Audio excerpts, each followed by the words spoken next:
बड़ी खबर इस वक्त आ रही है, आपको बता दें मुख्तार की शुरुआती पोस्टमार्टम रिपोर्ट आई है और मौत की वजह हार्ट अटैक बताया गया है।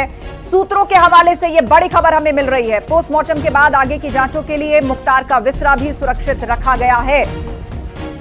मुख्तार अंसारी जिसका आज पोस्टमार्टम हुआ, उसके बाद बांदा से उसके शव को गाजीपुर के लिए रवाना कर दिया गया। पोस्टमार्टम की शुरुआती रिपोर्ट आई है और सोर्सेस के हवाले से यह खबर मिली है। पोस्टमार्टम रिपोर्ट में मौत की वजह हार्ट अटैक है। पीएम रिपोर्ट में मौत की वजह है हार्ट अटैक और पोस्टमार्टम के बाद आगे की जांचों के लिए विसरा भी सुरक्षित रख लिया गया है। इस वक्त की बड़ी खबर, मुख्तार का परिवार, बहुत से राजनीतिक दल उसके मौत के कारणों को लेकर बड़ा सवाल खड़ा कर रहे हैं, लेकिन बड़ी बात यह है कि मुख्तार अंसारी की मौत की वजह हार्ट अटैक है। यह पीएम रिपोर्ट से सामने आया है।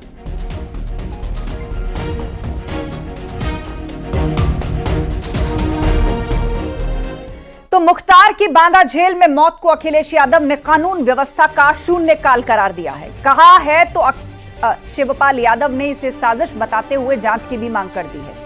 मायावती ने भी माफिया मुख्तार अंसारी की मौत पर हमदर्दी जाहिर करते हुए श्रद्धांजलि दी, तो ओवैसी ने अपने पुराने सुर में प्रशासन और सरकार पर सवाल खड़े किए। माफिया मुख्तार अब वहीं दफन होने जा रहा है जहां एक वक्त उसकी दहशत हर तरफ फैली हुई थी, लेकिन मौत के बाद भी माफिया को लेकर सियासी सुर शोर कर रहे हैं। माफिया से सहानुभूति वाली राजनीति पर आज की महाबहस, लेकिन सबसे पहले ये रिपोर्ट।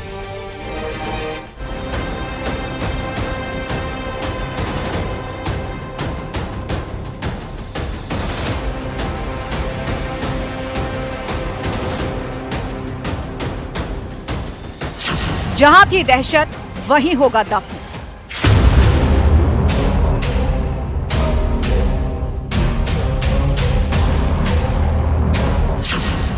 माफिया चला गया, सियासत छोड़ गया।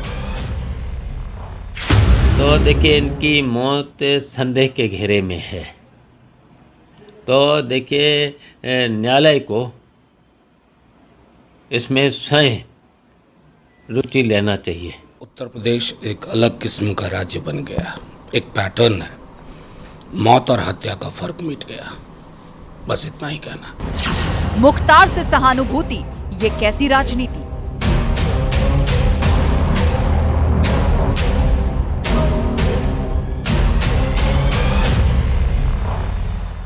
वेंटिलेटर वाले व्यक्ति को 12 घंटे में कैसे वेंटिलेटर से निकाल के दोबारा वापस भेज दिया गया और जेल में कल 3:30 बजे उनके बेटे का मैं इंटरव्यू देख रहा था। 3:30 बजे भी उन्होंने कहा कि बेटा बस अब मेरा बॉडी यहाँ रहेगी और रूह निकल जाएगी। तो ये सारी चीज़ें इंगित करती हैं कि सीधे सीधे मुख्तार भाई को कत्ल किया गया है। माफिया की मौत में साजिश का एंगल क्यों? जो हम आशंका जता रहे हैं उस पे जांच हो, वार्ता करेंगे अपने सारे लीगल टीम से। उसके बाद शक नहीं है, यकीन है। यकीन है कि ये स्वाभाविक मौत नहीं, संयोजित हत्या है।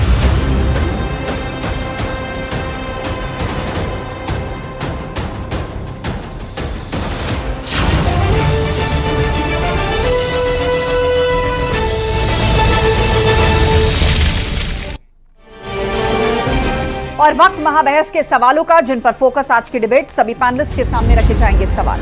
माफिया चला गया, सियासत छोड़ गया। मुख्तार से सहानुभूति की कैसी राजनीति? मुख्तार अंसारी की मौत के बाद जो राजनीति शुरू हुई है उसके क्या मायने?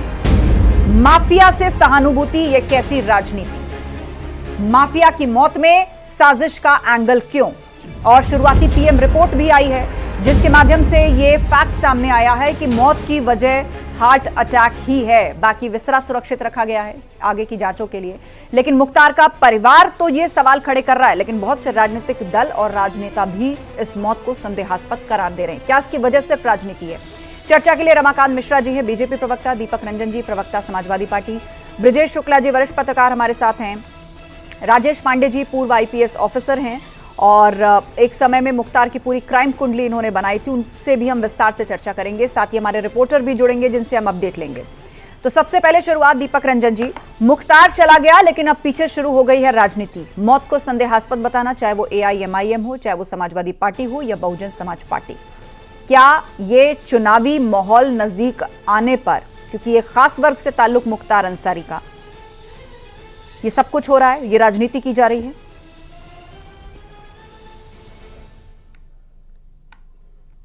चीज का कभी कोई पॉलिटिकल माइलेज लेने की कोशिश नहीं करती है। तो आपको भारतीय जनता पार्टी के लोगों से पूछना चाहिए कि वो किस तरह के इसका पॉलिटिकल माइलेज लेना चाहती है। देखिए, मैं कहना चाहता हूं कि इंसान के जान की कीमत सबकी एक समान होती है। वो किसी धर्म, किसी जात, किसी जगत, किसी वर्ग से आता हो, सबके जान की कीमत एक बराबर होती है। देखिए, कौन अच्छा था, कौन बुरा था, इस चीज़ में मैं नहीं जाना चाहता। विषय आज ये नहीं है। विषय आज ये आस्था जी कि आके जब से भारतीय जनता पार्टी की सरकार बनी है, कस्टोडियल डेथ में आज भारतीय जनता पार्टी उत्तर प्रदेश में नंबर 1 क्यों है? और अगर उनका परिवार या अगर लोग न्यायिक जांच की अगर लोग मांग कर रहे हैं तो इसमें बुराई क्या है? आप इसकी उच्च स्तरीय जांच की आप मान क्यों नहीं ले रहे? ठीक है, रमाकांत मिश्रा जी से जवाब लेते हैं। रमाकांत मिश्रा जी, चाहे वो मुख्तार अंसारी का परिवार हो या बहुत से विपक्षी दल, वो इस मौत को संदेहास्पद मांग रहे हैं। जुडिशियल इंक्वायरी और इन्वेस्टिगेशन की मांग उठ रही है। क्या ये मुख्तार की मौत के बाद सहानुभूति की राजनीति है, या ये किसी तरह की सियासत है, या फिर जो सवाल खड़े किए गए हैं कि मौत संदेहास्पद है, और मुख्तार के वकील तो ये भी कह रहे हैं जाकर के कि कोर्ट के अंदर मुख्तार का बयान है कि मुझे जहर दिया जा रहा है, इसी आधार पर एफआईआर इस मामले में होनी चाहिए? आस्था जी, हमने देखा है क्योंकि विपक्ष का जो इतिहास रहा है, हमेशा से ही अगर मौत हो उस पे भी राजनीति करते हैं, कोई जिंदा है उसके ऊपर में भी राजनीति करते हैं। इसमें कहीं कोई ऐसा इतिहास हमें नहीं दिख रहा है कहीं। देखिए, मौत के ऊपर में जिस तरह से परिवार ने संदेह जताया, तो उसके लिए तो कमेटी गठित हो गई है। उसमें तो कहीं कोई ऐसा चीज नहीं है जो कि सरकार उस चीज को नकारने की कोशिश कर रही है। दूसरी बात यह है जो पोस्टमार्टम रिपोर्ट है उसमें हार्ट अटैक की वजह बताई गई। मैं कह रहा हूं अगर इसको और विस्तृत रूप में अगर ले जाना चाहें तो उसके लिए बिस्तर को भी सुरक्षित करके रखा गया है। तो यहाँ पर परिवार के अकॉर्डिंग या परिवार के अनुसार ही सारी काम हो रही है। तो हम ये कहते हैं जो कि अगर वहां पर कस्टोडियल डेथ है, ये कोई कस्टोडियल डेथ नहीं है, एक सामान्य सी घटना है जो वहां पर एक कैदी के रूप में या सामान्य वर्ग में भी, सामान्य किसी को भी ये हो सकता है। नहीं, विपक्ष ये भी सवाल उठा रहा है कि कस्टोडियल डेथ उत्तर प्रदेश के अंदर बहुत ज्यादा है, नंबर 1 है उत्तर प्रदेश, इस तरह की बात भी रखी जा रही है। आस्था, देखिए यहाँ पर जिस तरह से विपक्ष है, अब देखिए मैं 8:25 में कल से मैं सारा स्टेटमेंट देख रहा हूं, विपक्षी दलों ने एक बार भी ये नहीं कहा जो कि जब कृष्णदेव राय की हत्या हुई थी तो उस समय में 400 राउंड गोलियां चली थी। उस समय में इन लोगों ने कोई भी एक शब्द नहीं बोला था। लेकिन आज अगर उसकी मौत हो रही है तो मैं तो ये कहता हूं जो कि परिवार के साथ हमारी संवेदनशीलता है, मौत किसी की भी हो लेकिन राजनीति नहीं होना चाहिए। लेकिन यहाँ पर राजनीति जिस तरह से खुला चल रहा है, इसमें बिल्कुल लग रहा है जो कि ये 2024 का चुनाव को ध्रुवीकरण करने की जो कोशिश की जा रही है, इसमें ये सफल नहीं होंगे, ऐसा मेरा मानना है। ठीक है, हमारे साथ ब्रजेश शुक्ला जी हैं, वरिष्ठ पत्रकार। उससे पहले राजेश पांडे जी का रुख करते हैं, पूर्व आईपीएस अफसर। राजेश पांडे जी, राजनीति तो उस पर हो ही रही है, अपनी अपनी बात, क्योंकि चुनाव भी है। मुख्तार अंसारी जो खुद भी राजनीति से ताल्लुक रखता था, उसका परिवार इसी में ही है। लेकिन एक समय पर आपने इसकी आपराधिक कुंडली भी बनाई और कहा जा रहा है कि अपराध के एक युग का भी अंत हो गया मुख्तार के जाने के साथ। वो दौर क्या था, वो घटनाएं क्या थी? पुलिसिंग, राजनीति और अपराध के गठजोड़ के बगैर एक मुख्तार अंसारी जैसा आम आदमी इतना बड़ा डॉन और माफिया बन जाता है। बिल्कुल सही आस्था जी, आप बिल्कुल सही कह रहे हैं। देखिए, राजनीतिक लोग पैनल में हैं, राजनीति से संबंधित जवाब वो दे सकते हैं, लेकिन एक अपराध के काले युग का अंत हुआ, मैं एज ए पुलिस ऑफिसर ये बात स्पष्ट रूप से कह सकता हूं। देखिए, आप इसकी जो आप जिस कुंडली की बात कर रहे हैं, इतिहास देखेंगे तो 14-15 साल की उम्र में ही इसके खिलाफ 323, 504 के मुकदमे कायम हुए थे। उसके बाद धीरे धीरे जो शुरुआत हुई असली, जहां मसल दिखाना शुरू किया, जहां एक दूसरे को ओवर पावर करने की कोशिश की गई, ये वाराणसी का जो कोयला मंडी था, चंदौली की जो कोयला मंडी थी, वहां उस जमाने में कोयला वो काला सोना कहा जाता था। तब इतना प्रचार प्रसार गैस का, रसोई गैस का, सिलेंडर का, इन सब का नहीं था, और सामान्य कामकाज के लिए भी कोयले का इस्तेमाल होता था। वहां से थोड़ी दूर या 150 किलोमीटर सामने सोनभद्र में एनसीएल की ओपन कोल फील्ड की माइंस थी। वहां सोनभद्र में पिपरी से लेकर और सिंगरौली तक वहां इलीगल कोयला आता था, मंडी में वो जमा होता था और मंडी से उसको अलग अलग ठेके पर लोग उठा के ले जाते थे, बेचते थे। इस ठेके के कब्जे को लेकर मुख्तार और ब्रजेश और तमाम और गैंग थे, वहां ये झगड़ा शुरू हुआ। उसी समय एक बड़ा अपराध हुआ। मैं उस दौर की बात कर रहा हूं जो 90 का दौर था। जी बड़ा जी काला अब दौर विस्तार से जानेंगे उस बड़े अपराध के बारे में, लेकिन इस बीच मुख्तार अंसारी का जो शव है जिसको बांदा से रवाना किया गया था, गाजीपुर के रास्ते में है और उसको फॉलो लगातार कर रहे हैं हमारे सहयोगी ऋषभ मणि। ऋषभ मणि, क्या अपडेट आप देना चाहेंगे फिलहाल? देखिए, हम लोग इस वक्त कौशाम्बी में हैं। कौशाम्बी से कुछ ही देर में हम लोग प्रयागराज की सीमाओं में एंटर करेंगे और प्रयागराज, हालांकि शहर के अंदर नहीं जाएंगे हम लोग, कोखराज हंडिया होते हुए बाहरी बाहर वाराणसी की तरफ निकल जाएंगे।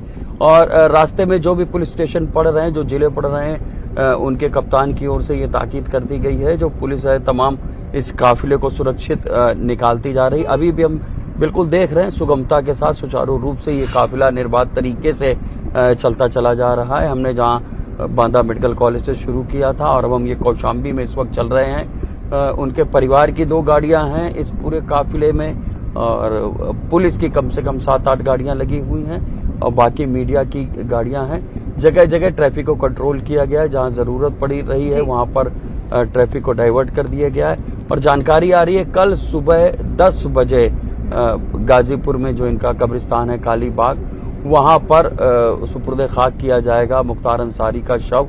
और जो सोर्सेज आ रहे हैं से एक जानकारी और भी मिल रही है कि जो पोस्टमार्टम रिपोर्ट है उससे भी इस बात की पुष्टि हो रही है कि हृदय गति रुकने की वजह से ही मुख्तार अंसारी की मौत हुई थी।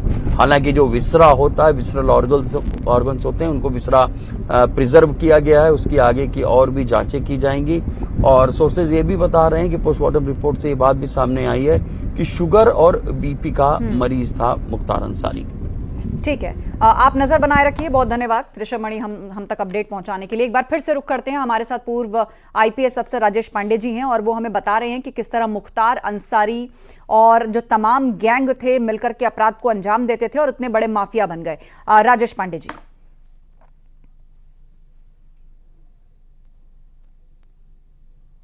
हाँ आस्था जी, जो मैं बता रहा था। हेलो जी जी जी जी बताइए, आवाज आ रही है? हाँ जी बोलिए सर। मैं जो ये बता रहा था कि जब ये कोयले की मंडी में रंगदारी और वसूली का काम शुरू हुआ, उसी समय एक बड़ी घटना हुई। विश्व हिंदू परिषद के कोषाध्यक्ष नंद किशोर रूंगटा, लेकिन कोयले के बहुत बड़े व्यापारी भी थे, उनसे रंगदारी लेने की एक रस्साकसी में उनका अपहरण हुआ। अपहरण के बाद हत्या हुई। नंद किशोर रुगडा जी के भाई ने एक FIR कराई जिसमें मुख्तार अंसारी नेम थे, क्योंकि वो पैसों के लिए और बाकी चीजों के लिए दबाव बना रहे थे। उसके बाद उनके लड़के बराबर FIR लिखाते रहे कि मेरे ऊपर मुझे गालियां दी गई, जान से मारने की धमकी दी गई कि तुम गवाही देने नहीं आओगे और गवाहों के बयान भी नहीं दोगे। तो ये वो दौर था कि ट्रायल हुआ और इसमें मुख्तार अंसारी बरी हो गए। और ऐसे एक नहीं, न जाने कितने सारे मुकदमे रहे होंगे जो सरेआम बीच चौराहों पर डंके की चोट पर इन लोगों ने अंजाम दिए, चाहे लोगों को गोलियों से भून देने की बात हो। कृष्णानंद राय हत्याकांड कोई नहीं भूल सकता, 500 राउंड गोलियां चलाई गई, इस तरह हीनियस क्राइम वहां पर किया गया, उनकी शिकायत काट करके ले गए। तो आखिर वो घटनाएं हम आपसे जानना चाहेंगे सर, जिसके कारण इसका टेरर और बढ़ा, इलाकों में अपराध और गुंडई की तूती बोलने लगी। देखिए, एक तो ये घटना मैंने आपको बताई बिल्कुल इनिशियल स्टेज में, 97 की बात है। 22 जनवरी 97 को वो किडनैप हुई, उसके बाद फिर उनकी हत्या हो गई। पैसा भी वसूल लिया इन लोगों ने। मुख्तार अंसारी नामजद हुए, गवाह अदालत तक नहीं पहुंच पाए। इनके बेटे को भी, रूंगटा जी के बेटे को भी बहुत धमकाया गया कि गवाही देने नहीं जाओगे। बहरहाल ट्रायल हुआ और वो उसमें छूट गए। फिर उसके बाद आया इनका 2005 में कृष्णानंद राय का मर्डर। एक घटना मैं आपको बहुत छोटी सी बता दूं जी कि कृष्णानंद राय का 2005 में जब मर्डर हुआ तो हम लोग STF में थे। मैं STF में बहुत लंबे समय तक रहा, मैं उसका संस्थापक सदस्य हूँ। और उसी समय हमारे एक मित्र हैं यहाँ हिंदुस्तान टाइम्स में थे। बातचीत में मैंने बताया कि बड़ी घटना होने वाली है और तमाम लोग इकट्ठा हैं। इनके घर को बड़ा फाटक कहते हैं, बड़े फाटक या फाटक के भीतर। उस समय भूपेंद्र पांडे जी ने हिंदुस्तान टाइम्स में एक बड़ी खबर लिखी, फ्रंट पेज पे छपी। ब्रिजेश शुक्ला जी यहाँ मौजूद हैं, वो भी अच्छी तरह जानते हैं, जिसमें उन्होंने लिखा कि साहब संजीव जीवा, मुन्ना बजरंगी राजेश पांडे, एक राकेश करके अपराधी था, ये सब बड़े फाटक के भीतर हैं। 5 AK-47 इकट्ठा हो गई हैं और AK-47 का इंतजाम किया जा रहा है। वो खबर छपी, लेकिन किसी ने उसका संज्ञान नहीं लिया। और 15 दिन बाद, ये उस समय बहुत क्लियर नहीं था कि किस बड़ी घटना को अंजाम देने वाले हैं। लेकिन 15 दिन बाद ही कृष्णानंद राय जी की हत्या हुई। 700 राउंड फायर हुए, 7 आदमी उसमें मारे गए, 8 या 9 AK-47 का प्रयोग किया गया। एक और बात मैं सर आपसे जानना चाहूंगी, क्योंकि आप बहुत करीब से नजर रखते हैं और एक आम गली के गुंडे को माफिया बनने का जो सफर है, किस किस तरह के क्राइम से वो गुजरा, उसने समाज की कितनी शांति भंग की, कितने कानूनों को तोड़ा, गरीबों को, लोगों को मारा, उनके साथ रंगदारी, ठेकेदारी, किडनैपिंग, न जाने किस किस में लिप्त रहा। किस तरीके से आखिर ये छूट जाता है? सरेआम कोई बीच चौराहे पर क्राइम करके, जिसके कम से भी कम 1 नहीं, 10 नहीं, 50 चश्मदीद हो सकते हैं, मजबूत केस की कैटेगरी में आती हैं ऐसी घटनाएं, अगर आप साक्ष्यों और चश्मदीदों के आधार पर देखें। लेकिन फिर भी इस तरह के माफिया छूट जाते हैं कोर्ट से। इसका क्या रीजन है? आस्था जी, ट्रायल तो तब पूरा होगा जब ये गवाह अदालत तक पहुंचेंगे। जाने कितने इसके विरुद्ध कायम किए हुए मुकदमे हैं जिसमें गवाह अदालत तक नहीं पहुंचे। गवाहों की हत्या हुई, गवाहों को जिसे कहते हैं कि डरा धमका के उन्हें अदालत में जाने से रोका गया और केस 10 दर केस छूटते गए। ये देखिए तब का माहौल। अब जब ये वहां से पंजाब की जेल से छूट के उत्तर प्रदेश की जेलों में आया, जेलों में वो सुविधाएं इसकी बंद हो गई, बातचीत इनकी बंद हो गई, तो उसके बाद तो एक मामूली से मुकदमे जिसमें फर्जी डॉक्यूमेंट्स पर एक शस्त्र का लाइसेंस दिया गया था, उसमें सारे गवाह उपस्थित हुए ट्रायल में और उसमें आजीवन कारावास की सजा हो गई। नंदकिशोर रुंगटा के अपहरण और मर्डर बड़ा सनसनीखेज ये मामला था उस समय 97 में, उसमें एक्विटल हो गया, लेकिन इसमें सजा हो गई। कारण उसका यही था कि एक उस समय जो जेलों में माहौल था। अब आप देखिए, कुल 64 मुकदमों में 8 मुकदमे मुख्तार के खिलाफ ऐसे हैं जो इसके जेल में रहते हुए कायम किए गए। अब आप सोच लीजिए, मतलब जेल जाने के बाद भी जो आपराधिक नेटवर्क या जो गैंगस्टरी थी वो नहीं गई। ठीक है सर, मैं लौटूंगी आपके पास। हमारे बीच में ब्रजेश शुक्ला जी भी हैं, वरिष्ठ पत्रकार, उनसे भी कमेंट लेते हैं। ब्रजेश जी, आज जो सहानुभूति की राजनीति हो रही है, मौत पर सवाल खड़े किए जा रहे हैं और अब तो ये पोस्टमार्टम रिपोर्ट से भी सामने आ गया कि हार्ट अटैक यानी हृदय गति रुकने से ही मुख्तार की मौत हुई है। हालांकि न्यायिक अधिकार है, संविधान अधिकार देता है सबको कि वो कोर्ट जाएं, वो फोरम्स में अपनी बात रखें, अपनी शिकायत दर्ज कराएं, लेकिन political party, Samajwadi party, Baspa, AIMIM, ये तीनों उसमें इस तरह कूदे हैं। और इस सहानुभूति वाली राजनीति से क्या कोई संदेश पहुंचाया जा रहा है? ब्रजेश जी।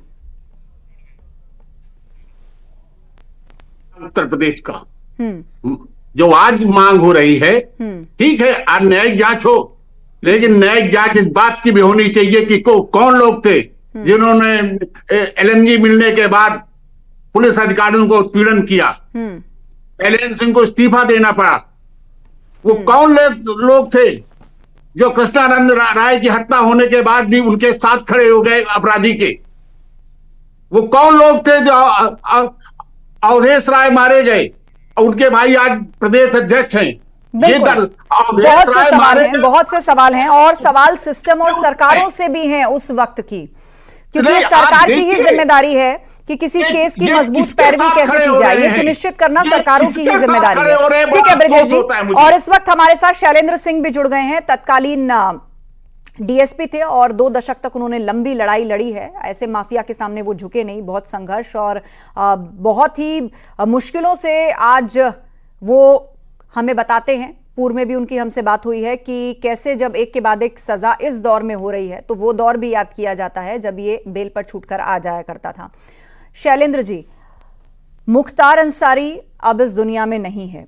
आपराधिक नेटवर्क की बात करें, मशीन गन, AK-47, गैंगस्टरी, किडनैपिंग, ठेकेदारी, गवाहों को डराना धमकाना, कृष्णानंद राय हत्याकांड, 500 राउंड गोलियां चल जाती हैं।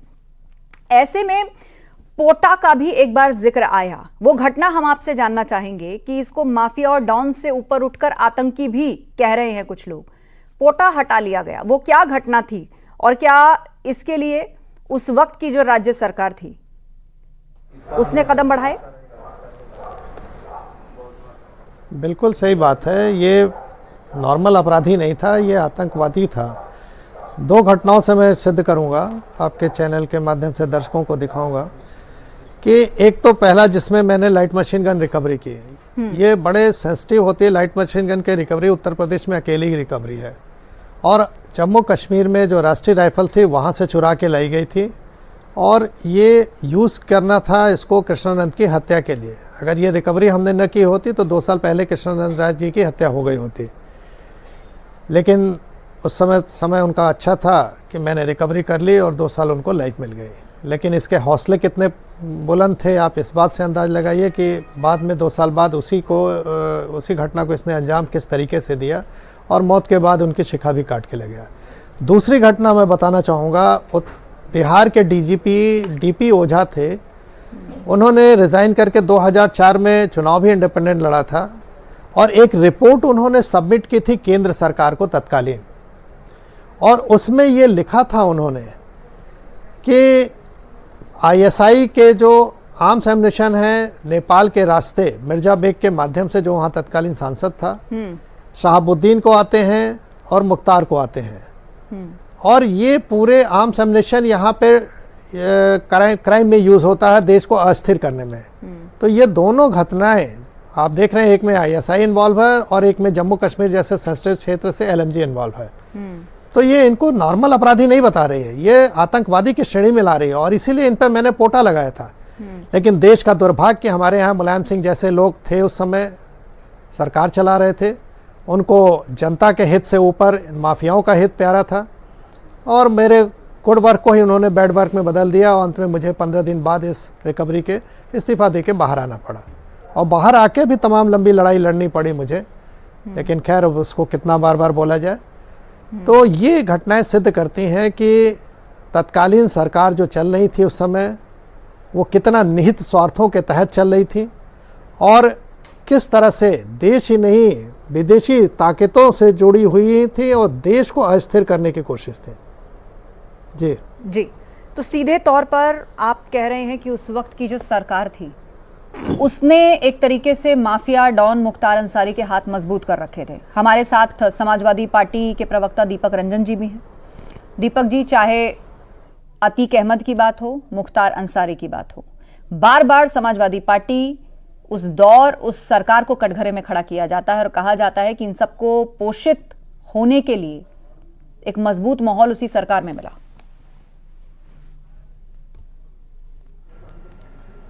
देखिए आस्था जी, अभी भारतीय जनता पार्टी के प्रवक्ता जो है वो कृष्णानंद राय हत्याकांड का जिक्र कर रहे थे, और उसी उल्लेख में इन्होंने कहा कि कहीं ना कहीं जो है कृष्णानंद राय की हत्या का ये बदला है। तो सरकार को आज की तारीख में, भारतीय जनता पार्टी की सरकार को न्यायपालिका पर से विश्वास उठ चुका है। अगर न्यायपालिका पर से विश्वास उठ चुका है तो मैं समझता हूँ न्यायपालिका में ताला लगवा देना चाहिए इनको। और अभी हमारे आदरणीय श्री राजेश पांडे जी किसी सिंह साहब का जिक्र कर रहे थे, आज सिंह साहब खुलेआम घूम रहे हैं। देखिए, सरकार को दो चश्मे से नहीं देखना चाहिए, हिंदू मुस्लिम का चश्मा लगा करके लोगों को नहीं देखना चाहिए। और आज रिटायर्ड डीएसपी साहब उस टाइम जनता के बीच में भी गए थे, चुनाव भी लड़े थे, ये क्या हसर हुआ था। तो आज की तारीख में किसी के ऊपर आरोप लगाना, ये यही अखिलेश जी की सरकार थी जिन्होंने इनको पार्टी में नहीं लिया था। इसका उल्लेख क्यों नहीं करने का काम करते हैं ये? क्या समाजवादी पार्टी ने इनको अपनी पार्टी में लेने का काम किया था? ये सिर्फ अखिलेश यादव जी थे जिन्होंने इनका मुखर होकर के इसका विरोध किया था और अपनी पार्टी में आने नहीं दिया था। तो इस बात का भी जिक्र रिटायर्ड डीएसपी साहब को करना चाहिए। और हम जो मांग करते हैं, हम तो इसकी मांग करते हैं कि कस्टोडियल डेट जो है भारतीय जनता पार्टी की सरकार में लगातार बढ़ती जा रही है, कहीं ऐसा न हो कि एक नजीर बन जाए। ये नजीर नहीं बननी चाहिए और सरकार को हिंदू मुस्लिम के चश्मे से नहीं देखना चाहिए। रमाकांत मिश्रा, जो अपराधी अपराध कर रहा है उसको न्यायपालिका के तहत इतनी सख्त कार्रवाई हो कि न्यायालय के माध्यम से उसको सख्त से सख्त सजा हो। कह रहे थे, मैं कह रहा हूं, अगर कुछ दिन पहले जिसकी तबीयत खराब होती है और इतनी ज्यादा तबीयत खराब होती है, उसको 2 दिन बाद जेल में भेज देते हैं, 24 घंटे भी उसका परीक्षण नहीं करते हैं। फलने फूलने का समय समाजवादी पार्टी के समय में बहुत ही अनुकूल रहा, बहुत अनुकूल रहा। इसमें कहीं कोई दो मत नहीं है, चाहे वो अतीक अहमद हो, चाहे मुख्तार अंसारी हो। मैं एक चीज कहना चाहता हूं, जो कि कोई भी अपराधी अपराधी होता है। अरे आप अपने सरकार में जो फल फूल रहे हैं उनका जिक्र भी तो करिए ना। अब अरे मैं आपके तो- सरकार मैं तो में कह रहा हूं, अपराधी आपके अपराधी सरकार होता है में भाई। भूल रहे हैं, उनका भी जिक्र करिए। अरे मान भाई, चलिए मैं तो ठीक कह है। रहा हूं, अपराधी कुल मिलाकर अपराधी होता है। मुख्तार अंसारी की मौत अपराधी पर अपराधी जो होता है सियासत भाई। शुरू हुई है, ऐसा लग रहा है चुनावी माहौल ने इसको और अलग स्तर पर पहुंचा दिया है। आप सभी मेहमानों का शुक्रिया। मुझे बहस को यहीं खत्म करना होगा क्योंकि वक्त खत्म हो चुका है चर्चा में शामिल होने के लिए। मुख्तार की बांदा जेल में मौत को अखिलेश यादव ने कानून व्यवस्था का शून्यकाल बताया, शिवपाल यादव ने साजिश बताया, मायावती ने मौत पर हमदर्दी जाहिर की और श्रद्धांजलि दी, ओवैसी ने पुराने सुर में प्रशासन सरकार पर सवाल उठाए कटघरे में खड़ा किया। लेकिन दूसरी तरफ मुख्तार अंसारी अब वही सुपुर्दे खाक होने जा रहा है जहां एक वक्त उसकी दहशत फैली थी, लेकिन मौत के बाद भी माफिया को लेकर सियासी सुर शोर मचा रहे हैं। महाबहस में इतना ही। खबरें जारी हैं, बने रहिए हमारे साथ।